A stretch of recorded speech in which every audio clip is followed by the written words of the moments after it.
Muchas gracias por la presentación, Jorge. Muchas gracias a COPSA por la invitación, a su presidente, a Marcela Ayubé, por cierto. La verdad es que hablar de este tema hoy día tiene una importancia muy relevante, ¿no? Ya vivimos un proceso de incerteza general, digamos. Después del estallido social, la sociedad chilena lo que ha pretendido, lo que ha leído, es precisamente hacerse cargo de esa incerteza en un momento donde efectivamente dentro de esa incerteza tenemos redefiniciones de una sociedad que cambia y por lo tanto estamos en un periodo donde efectivamente hay una serie de redefiniciones. Por lo tanto, una redefinición de las reglas del juego necesariamente implica incerteza. Las sociedades en general son capaces de absorber cierta incerteza, ¿no?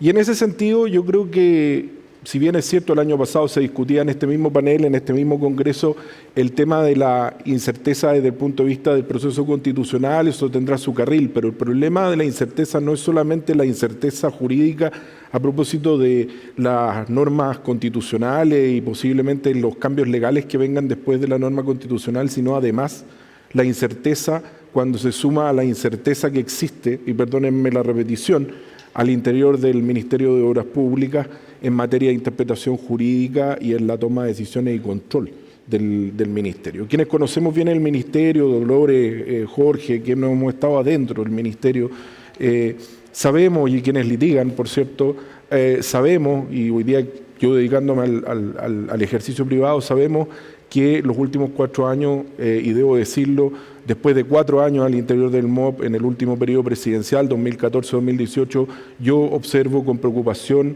lo que el MOP ha hecho.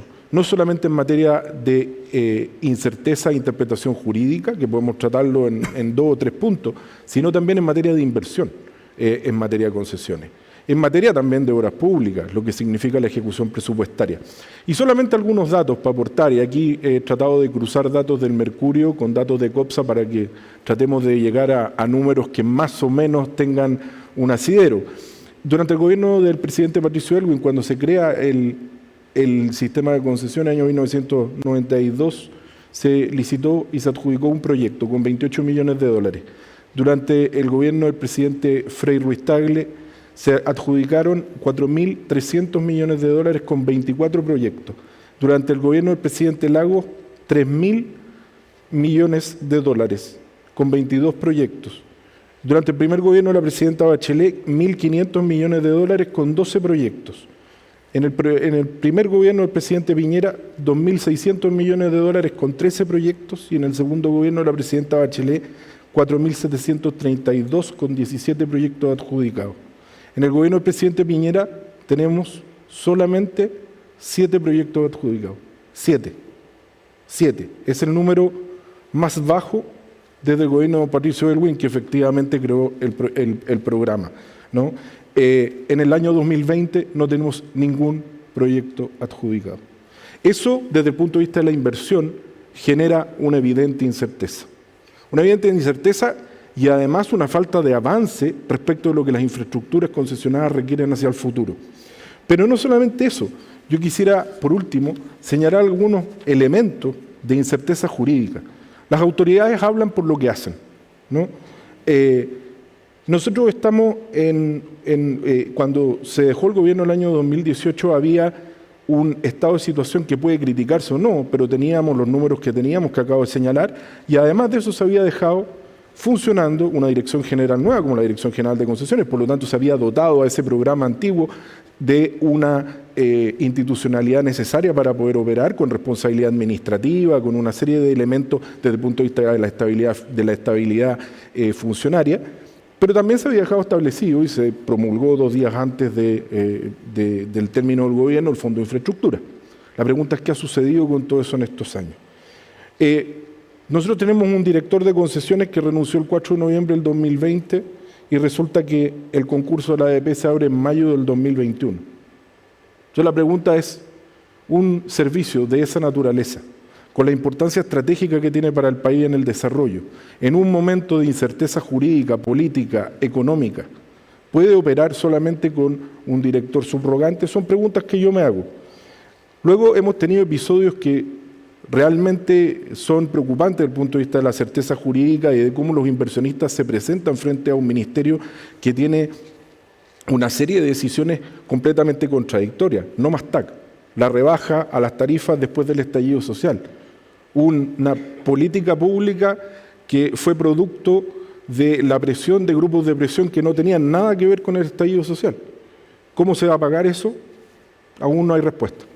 El tema del TAC, lo que generó en ese momento la rebaja de las tarifas fue una discusión que se produjo y salió en los diarios entre el ministro Briones de Hacienda señalando que esto no era parte de una demanda social relevante.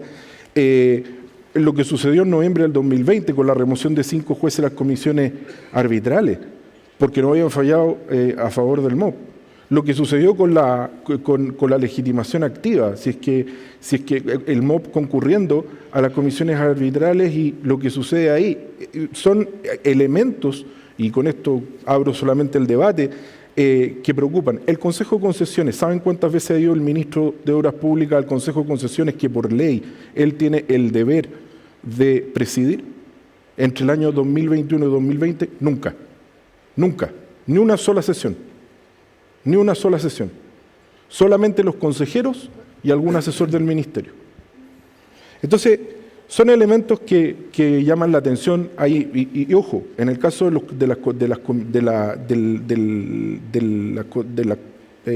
Consejo de Concesiones, preocupa porque hay iniciativas, por ejemplo, que están detenidas hace años. Las declaraciones de interés público, por ejemplo, veía aquí a Vivian Modak, el tema del teleférico Bicentenario, o el tema, por ejemplo, del tranvía ligero al aeropuerto.